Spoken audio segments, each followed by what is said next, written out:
Goddag og velkommen til trætophuset, som vi har fået på plads igen. Nu skal I bare se.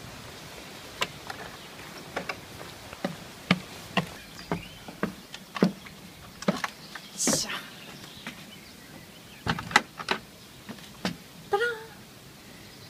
Nu skal I se. Prøv at komme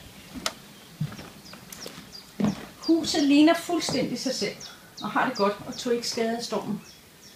Så alt er godt herinde, og sengen er her stadigvæk, og gåsedunstynerne ligger her, og man kan sidde og holde et møde herhenne. Og så er det, vi har fået en ny terrasse, som er blevet så fin, og med plads til lidt af hver.